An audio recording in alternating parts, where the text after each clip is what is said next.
Heard in South Africa. He now says he's prepared to give her £2,500 a month, a car and provide her with a home in South Africa.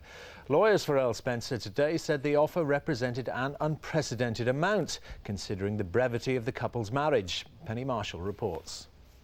Earl Spencer, apparently stung by attacks from the press, this morning revealed in court the full details of the financial settlement he's offering his wife. His barrister called it a landmark award, considering the brevity of the marriage. The package on offer now includes a monthly income of £2,500, full health insurance, a house in Cape Town worth £300,000 and its contents, a car, and separate financial provision for the children. Under this proposed settlement, Countess Spencer has been given an irrevocable undertaking that if she decides to move back to the UK, her maintenance would be reassessed automatically by a British court. This hearing, cataloguing the problems of the couple's short marriage, has been covered in detail by the British press. The Earl's criticism of the popular press won widespread support at his sister's funeral 3 months ago. The Earl is fighting to have the settlement agreed in South Africa, where financial awards are generally smaller. The irony is, if the case was heard in Britain, none of the details discussed in court could ever be reported. Penny Marshall, ITN. Plans for a minimum wage were set out by the government today, but there's still no hint of what figure it's likely to be. What is known is that it'll cover part-time as well as full-time workers and will cover all industries. Here's our political correspondent Harry Smith. The new bill seeks to establish for the first time the right of almost every worker to be paid a national minimum wage.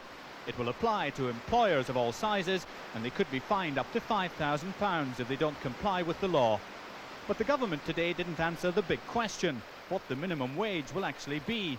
That's being left to the newly established Low Pay Commission, which will take in the views of all sides in the debate. The government, however, rejects the argument that a minimum wage will lead to job losses. Just look at the United States as an example. Look across Europe, look at Japan, look at all of the major economies in the world, all of the OECD countries, the countries who are the most successful economies. The one thing they've got in common is they pay a minimum wage. But the Conservatives say young people are set to lose out. This bill says that all under 26-year-olds, the biggest group of people who might have benefited, those who kept their jobs, could be left out altogether or given a much lower rate. So it looks as if they're preparing to break their word to young people. The unions gave the bill a broad welcome, but they too are opposed to the possible exemption of youngsters under 26. We'd rather not see an age-based exemption. We can see a case for trainees working towards some accredited qualification being paid a lower percentage of the minimum wage, but not a total age-based exclusion. As part of its effort to establish what the new minimum wage should be, the Low Pay Commission has taken evidence from more than 500 organisations. Suggestions vary from around £3.20 an hour to £4.60. The Commission is expected to make its recommendations to government by May next year. Harry Smith, ITN, Westminster. Now, when you hear that well-worn phrase, sources close to the Prime Minister, do you ever pause to... Were cut off, cars left stranded, roads closed. Some villagers were forced to leave their homes, and as the clean-up begins, householders and businesses are now assessing the damage.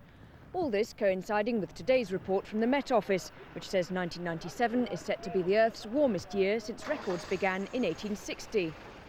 We should be worried into the next century. I mean, predictions are that the temperature will increase by about ½ a degree by the end of next century.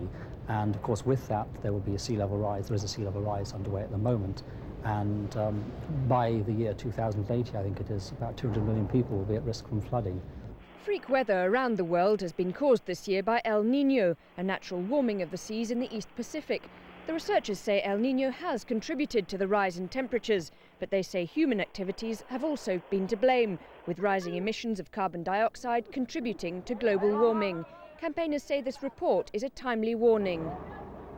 What needs to happen is the politicians meeting in Japan next week for the climate summit need to make urgent and substantial cuts in greenhouse gas emissions. That's the only way to start reversing the process.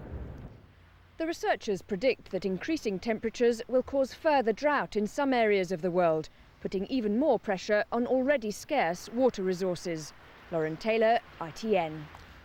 Well, I'm joined now by Dr. Jeff Jenkins, who's the head of the Met Office Climate Change Programme. Dr. Jenkins, is this therefore conclusive proof that global warming is happening, or just an advance in the theory?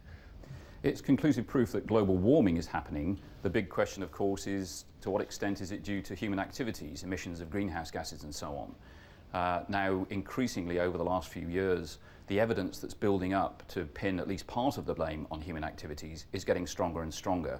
And with this new record that's been broken this year, that of course adds a little bit to the weight of that. But records started, if I'm right, in about 1860. Is that a long enough period to judge? Not really. We would of course love to have 1,000 years of records to look at.